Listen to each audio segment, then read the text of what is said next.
Hello and welcome to the Toffee Blues, your source for all things Everton, and welcome to another 24/7 news report. The headline this week being that Tammy Abraham has said no to offers from Everton and West Ham after they have made bids for the Roma striker. Abraham is wanting a move to AC Milan, who are interested, but there has been no direct contact between the two Italian clubs yet. That comes from Marco Demicheli from Sky Sport. And yesterday it was also confirmed that Everton did inquire for Tammy Abraham, and that was from Glongari on Twitter. Yeah, I think this one is, to be honest with you, this isn't much of a miss. When we've originally been linked to Abraham in the past, like a year or so ago, I was really excited. He'd come off that massive 21-22 season and had really impressed, got 21 goal contributions for Roma and seemed like he'd really found himself. He had been good at Chelsea under Frank Lampard previously, and I think that is where the excitement came from, with that connection with the player and the manager. But to be honest with you, he's only played 240 minutes this season, only got one goal. He's just too unreliable when it comes to his injury situation. And with a player like Calvert-Lewin in the club who does not want to sign a new deal, apparently there's no really don't know where that's going. But again, we're signing a very similar profile of striker who would probably get a similar amount of goals in the Premier League, to be honest. I know he had that big season for Chelsea, but Chelsea were a much better team than us, let's be completely honest. So I think it's one of those where it's a real impasse of, we're basically, if we sack off Calvert-Lewin, we're bringing in a similar style of player, when the big thing we probably want is reliability up front, someone who can play a lot of games, because to put it simply, the way our system has worked last season under Dyche anyway, the striker is so pivotal in being able to come deep, bring the wingers into the game. If we're constantly having to chop and change strikers because DCL gets injured, Tammy Abraham gets injured, again, it's just a nightmare waiting to happen, and we really don't know what to expect from Beto yet.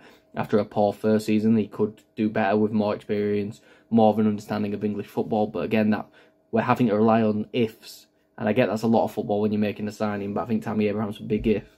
Just due to his injury record, he's proven he can score goals in the Premier League and score goals in the Championship.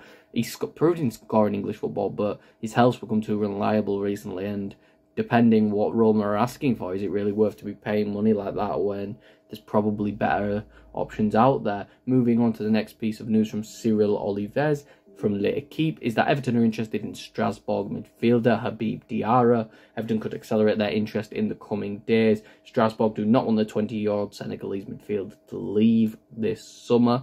Again, seems like a more progressive midfielder looking at his statistics anyway. Looks like he can also play in that 10 and on the wing. So again, this looks like we're bringing in a backup maybe to Ndai. Really progressive, good dribbler who likes a shot. I think he comes across as someone who would play a similar role to what Decore has done in the past, or similar to what Ndai can do now, someone who takes a man on and gets shots off. Again, I don't know too much about him. I'm not the biggest Strasbourg watcher, to be completely honest with you, but again, it's promising, a young player, physically gifted, something that with the club needs to be looking at. We've got a profile of player that we're trying to bring in, and it's nice to see us bringing in younger players who Dyche can develop over time. We've seen it with Jacob Bryan recently, brought in someone who has done really well for Lyon, but someone who's only just going to develop more and more. And it does seem like we're taking a lot of luck in the French league, and Jacob Bryan, now Habib Diarra. It does look like there is a market that this club is trying to look at in signing players from the French league, understandably, because you can get quality players for cheap fees due to, I think, some financial issues going on in the French league right now. I'm not too inclined about that, but I think it's a really good move for the club, or a good sign anyway, as someone who looks quite promising. On to the next piece of news from Fichajes, which is a Spanish news outlet, and that is that Everton are leading the race to sign AC Milan's Samuel CHUKWUEZE. AC Milan signed the Nigerian last summer for €20 million, but he has attracted the attention of several English clubs, with Everton leading the race to sign him. The possibility of the Nigerian leaving Italy in a deal that could be worth 45 to 50 million euros. Everton want to continue improving their squad and have made an unidentified offer for the player, with Fichajes saying a deal could be done for 45 to 50 million euros, but could be an excessive price for Everton. Yes, it's massively excessive. CHUKWUEZE is a good player, still quite young, very impressive statistics, he only played around 1,000 minutes, but all his statistics look through the roof on a per 90 basis. Someone who can really offer something to us, and offers that dynamism, that tricky winger who likes to attack people and go into shots that you see from someone like a Rafael Leao, something that you saw from someone like a Nico Williams during the Euros. something that Everton really need is a direct winger who's willing to run at people and get shots off. Against a Premier League example, someone like Mohamed Kudus, someone who we have been linked with in the past, or Luis Diaz, that type of winger that Everton have been looking for years now, to be honest with you. But for that much money, do we have that much money? I'm guessing so. Maybe that would, unless we're planning on making a sale with O'Brien coming in for around 18, and Dye coming in for quite a similar price, to be honest with you. Do we have the money to spend 45-50 million unless we can base it in a majority of it in installments? I don't know. It'd be a fantastic sign. It'd be a really exciting one, and it'd show the ambition of the club going forward. But is it worth paying that much for someone who's only really played limited minutes for AC Milan? Understandably, AC Milan, big club, Champions League club, but we probably, if you're going to spend 45 to 50 million euros or 40 million pounds, you really want someone who's got a bit more ground of playing football, to be honest with you. Someone who's not a super sub for their club. You want someone who's got inconsistent minutes for their club, to be completely honest with you. Speaking of, we are also interested in another winger, and that's CHUKWUEZE winger, Ramon Sosa, but we face competition from Nottingham Forest for his signature. Everton were interested in the Paraguayan winger in January.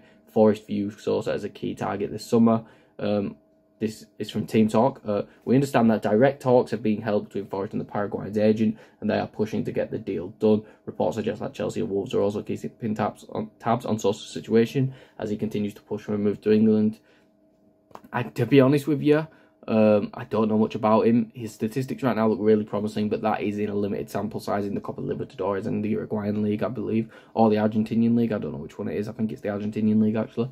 But yeah, to be completely honest with you, I don't know much about Sosa. Again, I think he had like 0.5 goals per 90, but he has only played 4 games. So it's one of those where take it with a pinch of salt. Seeing clubs like Chelsea interested doesn't automatically mean he's some fantastic talent. Look how much money Chelsea have wasted in the past few years. But yeah, that's one where we'll have to see how it evolves in the future, and then hopefully we can get some more information about the player from maybe someone with a little more knowledge of the Copa Libertadores or the Argentinian League. If you do know anything about Sosa, please drop it in the comments below. I think we'd all be interested to read about that. Everton have found themselves in the front row to sign Juventus striker Arkadiusz Milik, according to Corriere dello Sport. West Ham are also said to be interested. This is something I covered in the last video around a week ago or so, maybe just under a week or so ago. I've said there's probably a good backup striker who offers the type of role we need for a striker, that hold the ball up, can dribble at players, good in the air, someone like that. I think he offers all of that, and I think, yeah, it's been a while since he was really scoring goals. Last time he was really banging them for Napoli, but he was the starting number 9 then. So I think it's one of those where we'll have to see where this goes, but it is nice to see the interest in some big European talent coming in, but hopefully we're not signing them on massive wages because we've already made this mistake in the past. And the last bit of news comes from the Everton women's side, and that is that defender Sarah Holmgaard has signed a new contract ahead of the new season. That's fantastic to hear, and congratulations to Sarah for signing a new deal with the club. That is all. If you did enjoy this video, please make sure to like and subscribe. Follow us on Twitter at Everton Newsfeed, and follow me on Twitter at Callum Brannan3. And I will see you all for the next video and or live stream that I am on. Goodbye, everyone.